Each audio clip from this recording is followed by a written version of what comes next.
മാസങ്ങൾക്ക് മുമ്പ് കേരള നിയമസഭയിൽ ബഹുമാനപ്പെട്ട മുഖ്യമന്ത്രി നിയമസഭാ ചട്ടങ്ങളുടെ 300-ാം വകുപ്പ് പ്രകാരം റൂൾ 300 പ്രകാരം ഒരു പ്രഖ്യാപനം നടത്തി. അത് മുഖ്യമന്ത്രിയുടെ ഒരു അവകാശമാണ്.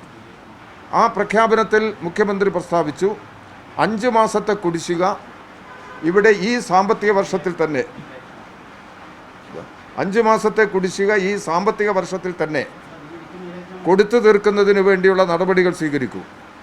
കുടിശ്ശിക വന്ന എല്ലാ മേഖലകളിലും കുടിശ്ശിക തീർത്ത് നൽകുക എന്നുള്ളതാണ് ഗവൺമെൻറ് നൽകുന്ന മുഖ്യമായ പരിഗണന.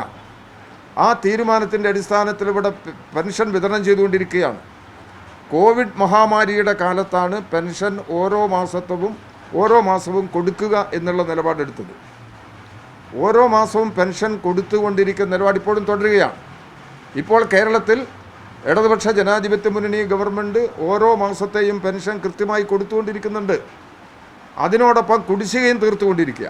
ഇനിയിപ്പോൾ 2 മാസം കുടിശ്ശികയുണ്ട്. ഈ സാമ്പത്തിക വർഷം അവസാനിക്കുന്നതിന് മുമ്പ് തന്നെ കുടിശ്ശിക കൊടുക്കും. ഇവിടെ 1980-ൽ നായനാർ ഗവൺമെൻറ് കർഷക തൊഴിലാളി പെൻഷൻ പ്രഖ്യാപിച്ചു. 45 രൂപയാണെന്ന് പെൻഷൻ.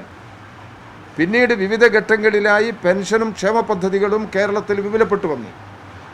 2016-ൽ പിണറായി ഗവൺമെൻറ് അധികാരത്തിൽ വരുമ്പോൾ പെൻഷൻ 600 രൂപയാണ്. ആ 600 രൂപ തന്നെ 18 മാസം കുടിശ്ശികയാണ്. ഇത് കൊടുത്തു തീർക്കാൻ UDA ഗവൺമെൻറ് തയ്യാറായില്ല. 600 രൂപ പെൻഷനിൽ 100 രൂപ മാത്രമാണ് UDFൻ്റെ പങ്കാളിത്തം. ഇടതുപക്ഷ ജനാധിപത്യ മുന്നണി ഗവൺമെൻറ്റിൻ്റെ 9 വർഷക്കാലത്തിനിടയിൽ 1000 രൂപ വിവിധ ഘട്ടങ്ങളിലായി വർദ്ധിപ്പിച്ചു. ഇതാണ് യാഥാർത്ഥ്യം. ഇത് ജനങ്ങളുടെ അവകാശം എന്നുള്ള നിലയിൽ ഈ പെൻഷൻ കേരളത്തിലെ ഈ പാവപ്പെട്ട ജനങ്ങൾക്ക് ഏകദേശം 60 ലക്ഷം മുതൽ 62 ലക്ഷം വരെ ആളുകൾ ഈ പെൻഷൻ വാങ്ങുന്നുണ്ട്. ഈ പെൻഷൻ കൃത്യമായി കൊടുത്തു തീർക്കുന്നതിനുള്ള നടപടികളും ഗവൺമെൻറ് സ്വീകരിച്ചു.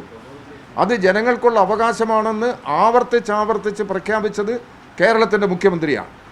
1980-ൽ പെൻഷൻ വന്നപ്പോൾ കർഷക തൊഴിലാളി പെൻഷൻ പ്രത്യുൽപാദനപരമല്ല എന്ന നിലപാടാണ് കോൺഗ്രസ് സ്വീകരിച്ചത്.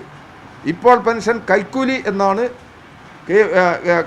AICCയുടെ general secretary Shri KC Venugopal ഇവിടെ പറഞ്ഞിട്ടുള്ളത്.